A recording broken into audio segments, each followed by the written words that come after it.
Lights that work, even when the power goes out. Welcome back to another Techstination interview. Joining us from inPOWERED are the three women behind the company. Owner Cherie Cunningham, Chief Design Officer Russie Jones, and Chief Operation Officer Kathi Law. Cherie, I'll turn to you first to tell us a bit about the company. So again, my name is Cherie Cunningham. I am the CFO of inPOWERED Lights. We are a woman-owned business, certified through the WBENC, which is the Women's Business Enterprise National Council through DC. The company started about 2 years ago, well, January of 2019, a little over 2 years ago. We're excited about two products that we have that are on the market now.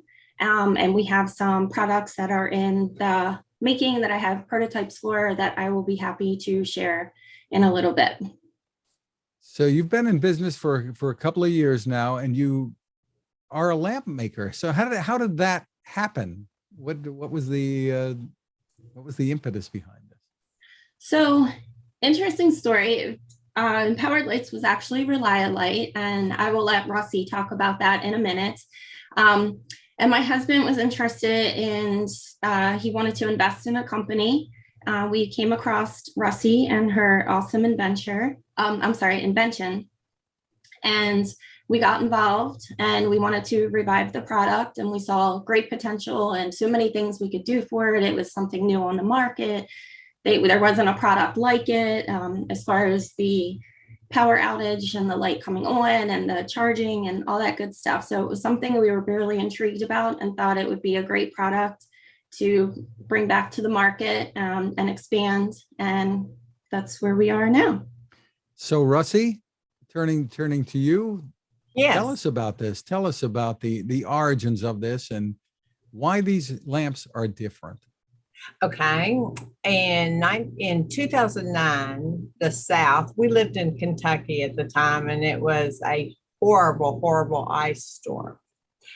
We had almost half an inch of ice, which was unheard of in that area.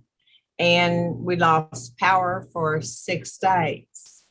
My father, who is a former criminal attorney, had very mild dementia, and he lived with us. He also suffered from osteoporosis and COPD. So he had living apartment in the basement, and the ice storm hit. He knew it was coming. We had him in bed, tucked in, but his TV went out. So he got up to see what was going on. His feet got tangled in his oxygen tubing, and down he went. So we're, of course, running around this huge house trying to figure out where everybody is. We've got kids upstairs. We got father downstairs. We're trying to figure out what everybody's doing and where they are and if everybody's okay. And we hear this hail from downstairs. So we go running down the stairs because a fall for him could have been fatal, truly, at that point. What happens in the elderly, especially with osteoporosis, is they fall, they break a hip, they, break a shoulder, whatever, that puts them in the bed, and then they get flu or pneumonia or other things like that and end up not making it through it. Well, he was 83 years old at the time. So falls were a huge concern for us. So we go tearing down the stairs. There he is laying. He had fell into his bed and then kind of slid down. So he was okay. Everything was fine. Checked for all the working parts, but he couldn't get up. So he would have laid there until somebody could have gotten to him. And of course, now we're talking a crippling ice storm. So there were things much more important than getting someone who was okay just up from the floor. My husband and I, of course, got him up, got him into bed, tucked him in, went upstairs and started thinking about all his friends, like from church and from his exercise groups and from all the different, he went to a cardiopulmonary exercise group. So he had all these friends his age with similar problems that lived alone. And we started thinking, what are they doing? What if they fall? What if, there's no one there with them? So we were very concerned, and we started thinking about, oh, what could we do with this? Well, my background was interior design and healthcare. And my husband's background was in electrical contracting. So we sat at our island at the kitchen, in our kitchen, and we sat there during daylight hours for 6 days, truly, fooling around, grabbing stuff out of the garage, trying to throw together a prototype that we could use. I mean, actually, we weren't thinking prototype at this point. We were thinking, what can we do so Daddy doesn't have to think to turn on the light, it comes on automatically, something that will come on automatically when the power goes out, and it won't be obtrusive. Because, he had a CPAP machine, his nightstand was full of all kinds of medications, everything that he needed to get to quickly. So we were sitting, my husband kept going, well, what if we just do like a little statue? And I'm like, no, what if we put it in a lamp? Because he has a lamp there anyway. So he's used to a lamp there, and then we'll just make it where it just comes on. So with my husband's pilfering through the garage, the piles of junk that you get and you gain over the years, and you've got all this random bulbs and things. So we went downstairs day 8 or 9, and we showed my dad again, who was a former criminal attorney. He practiced law for 53 years. We go downstairs, we show him this thing, we plug it in, and the light goes out in the base of the lamp. And my dad goes, well, what good's that going to do me? And I said, well, I'm going to simulate the power going off by pulling the plug out of the wall. And he's like, okay. Well, I pulled the plug out, the light in the base came on, and he went into instant. I mean, he couldn't remember how to put his shoes on, but he could remember every case, every law, every statute, everything from his law career. He went into this. Okay, first you need to be woman owned. Second, you need to call a patent attorney. Third, fourth, fifth, sixth, seventh, eighth. Okay. So we were like, I mean, he was a brilliant attorney. Not bragging, but he really was. He was featured in Time magazine, and he was just an amazing man. So we knew he knew what he was talking about. So we started that process that day, and he died 6 months later in May of 2010. And then in our target audience, of course, at this point was the elderly and people that couldn't get around, had balance problems, and things like that. So in September of that year, I was diagnosed with cancer. So I went through cancer treatment for a year, and then 11 months. And 11 months later, I was diagnosed with early onset Parkinson's disease. So I became my target demographic. So it became really easy for me to market to myself. So, I was like, okay, this is what people like me need, because, I was having problems, a lot of problems with falling, things like that. Well, then we have grandchildren. We have 4 children. We started, as they age, getting grandchildren. We had kind of 2 sets. And with the grandchildren, they were like, well, they call me G, and they're like, G, make one for us.